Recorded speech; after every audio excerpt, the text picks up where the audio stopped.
This paper was presented at the JCT Traffic Signal Symposium 2025. Video coverage of this paper is provided by Highways News and sponsored by Mobius Networks, AGD, Smart Micro UK, TRL Software, Traffic Group Signals, AD Electronics, and 4-Way Consulting.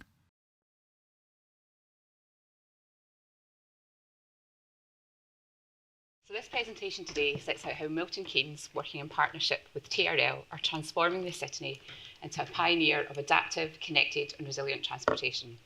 Over the next few slides, we'll explore the challenges Milton Keynes faces, the bold goals it has set, and how technology, innovation and collaboration are helping us shape mobility for the future. So the challenge, Milton Keynes, new city built in the 60s or designed in the 60s, built from the 70s. It's got a very unique road structure with grid roads, which sort of means car is king. It's got an expansive network of roundabouts on sort of the local major road network. It's got 130 high-speed roundabouts, grid road speeds of 60 to 70 miles per hour, and it's sort of decentralized across the city. Currently the city was designed for 250,000 residents. We're currently at 300,000 residents. The network was designed brilliantly for the car for 250,000 residents. However, it's starting to creak now, and the city plans to get to 500 residents by around 2050. So the network needs to work harder and be a bit smarter. As such, we're sort of starting to invest in our traffic signal network. So 130 roundabouts mentioned were all originally unsignalized, allowing sort of free flow of traffic. As many of you in the room will be aware, roundabouts work really well when you've got equal capacity on each arm. That's not such the case anymore in the city. So we're investing about 3 million quid over the coming years to try and improve that situation. Throughout many strategies at the city, we've got bold ambitions. So transport is understandably one of the major emission providers in the city. It's increasing as other industries get more cleaner. So there's the ambition to decrease by 30%. Accessibility, inclusivity. So about 93% of journeys to work are done by the car, 2% by active travel modes, 7% by public transport. If that adds up, I apologise if it doesn't. So there's a need to try and make transport more accessible and inclusive. So that's that target of having a form of transport within 400 metres of every home. And again, as I mentioned, about 2% of journeys to work are by active travel modes, trying to increase that by 25%. As part of all of that, we sort of need a strong backbone that connects every part of the transport system together, which is helpfully where TRL come in. TRL's UTC system, powered by Scoot 8 technology, plays a key part in the backbone of Milton Keynes. Our UTC allows signals to adapt in real-time to real-time traffic conditions, but it goes further. Its real strength is in the multimodal priority. It balances the needs of pedestrians through pedestrian Scoot. We integrate live bus data to give bus priority, and we also manage traffic flows through Scoot itself. By coordinating all of these demands, the city can keep people and vehicles moving smoothly while looking to cut congestion and improve air quality. At the core of this backbone is the new Scoot 8 technology, the latest generation of adaptive control, which is designed to turn infrastructure into smarter journeys. So like we've all heard, AI is taking traffic to the next level. Our predictive algorithm can spot congestion before it starts to build, helping make the traffic manager's job easy by allowing them to act earlier. Scoot 8 is a big leap forward. It can predict congestion 5 to 30 minutes ahead, so we can prevent queues before they form. It goes further with intelligent automation that continually evaluates the network and optimises it, cutting manual revalidation and reducing operational burden on the engineer. It also brings transparency. We have live performance dashboards and anomaly detection. By combining predictive AI, automation and insight, Scoot 8 transforms control from reactive firefighting to proactive management. But smarter signals, as we all know, are just the beginning. The next step is preparing the network for connected and autonomous vehicles. So yeah, as briefly mentioned, Milton Keynes has got a sort of a history of playing around with autonomous vehicles. So in 2015, we were one of the host cities for the Auto Drive project, which was the UK's first tipping its toes into that industry. In more recent years, we've been working with the OMEO team on the Street Cav projects. Street Cav 1 was sort of looking at the roadside technology needed for enabling autonomous vehicles. So that was sort of standalone 5G networks, a dedicated control centre, and the digital infrastructure. In Street Cav Plus, as said on the screen, is sort of, again, looking to fully develop that sort of first, last mile city centre shuttle service, and very much focusing on the technical ability of the Cav. The vehicle carries up to 8 people, 15 miles per hour, so it sort of works really well in that city centre environment. With the digital infrastructure, the team has developed a V2X platform, which allows that real-time communication between vehicle to anything. With TRL, we're hoping to, we will integrate with the traffic signals over the coming months. For those vehicles currently, they're level 4 autonomy, which means they're autonomous in a fixed environment. The only human intervention currently is saying stop or go at those traffic signals. So once we've integrated with the traffic signals, that whole route is autonomous. As well as that, we've had sort of like a long history as well playing around with 5G. So the SatCav project is sort of looking at developing that further, especially for the rural connectivity. So we've learned Cavs need 5G to run. You can't have fibre networks everywhere, and 5G is not going to be everywhere in the city. So this European Space Agency funded project is looking at how you can ensure the connectivity needed for autonomous vehicles in less connected areas. As well as that, which is a little bit less advanced but still exciting, is our MK Connect service, which is demand responsive transit. It's a traditional or more traditional mode for that first last mile, especially in rural areas.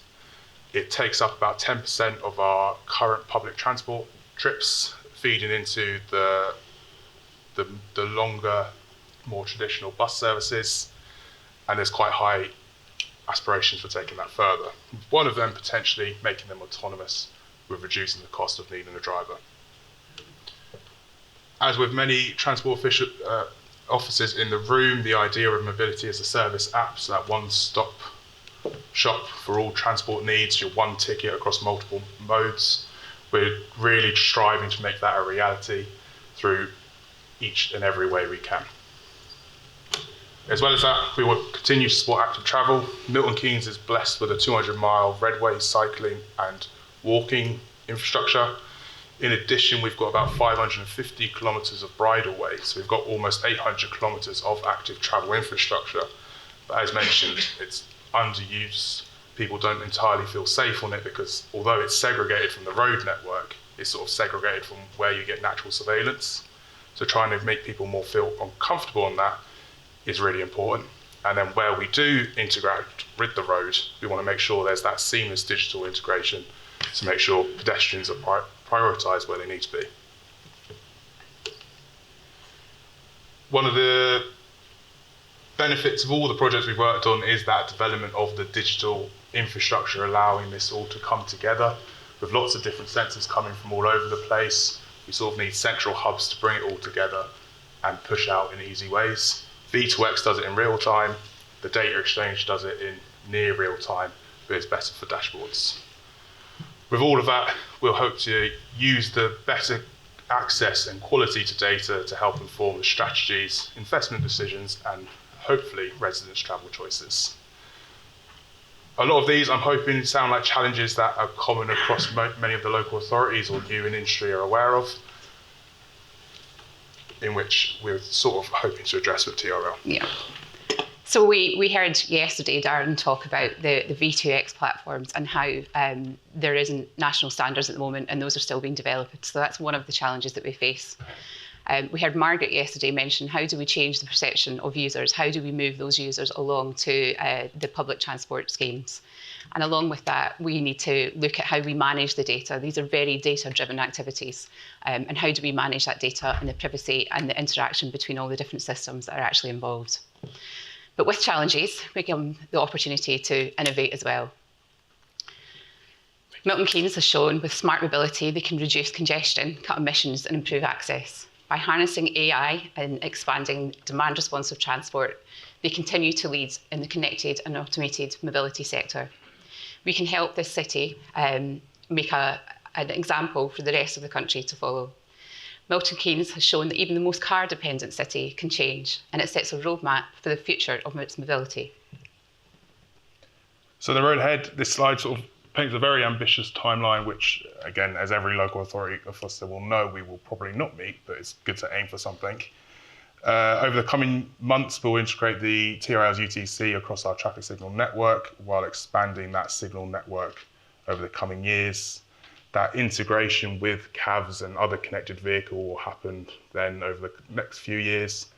And then once we've learned properly how all that works together, we'll look to optimize it. And as my economic development team always say, with Milton Keynes being a smart city, it's sort of becoming a place where ideas become reality. As we approach the 60th anniversary of the city, we really want to make that bold vision a reality with our partners. So, thank you for listening. Thank you very much.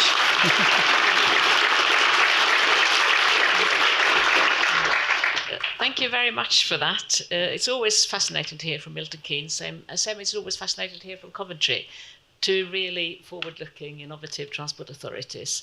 So thank you for taking us to the coffee break in this great way. And we're now actually running early, which John is nodding and smiling, so this is great. So we definitely take a mark per day question, absolutely.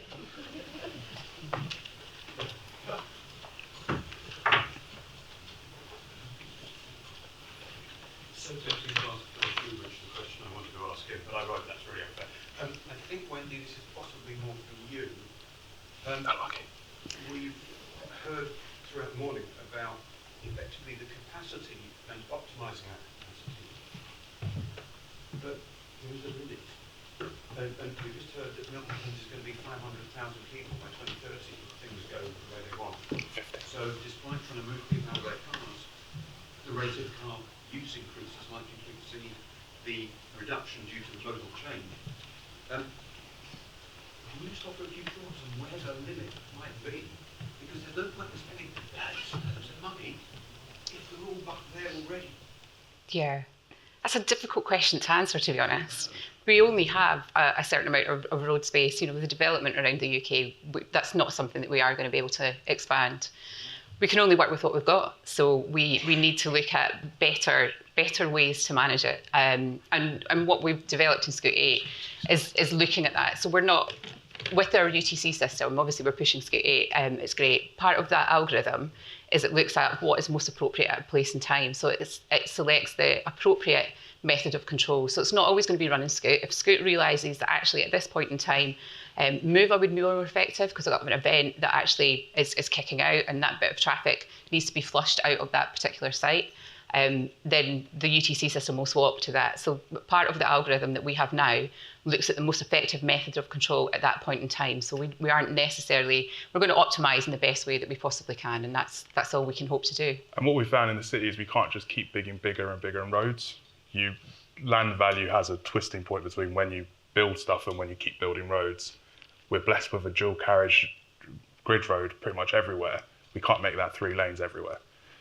So that's where the modal shift comes in. We want to protect journey times for existing road users, but for that growth, we really want to make public transport more attractive, where again, Scoot 8 adds signals helps with that. So that although people who love their cars like I do, I'll keep driving it, but hopefully the people who new residents to the city will be encouraged to use public transport and active travel more, because that's equally as attractive as the private car. Thank you. We'll take one more. I'm squinting here, the lighting isn't great.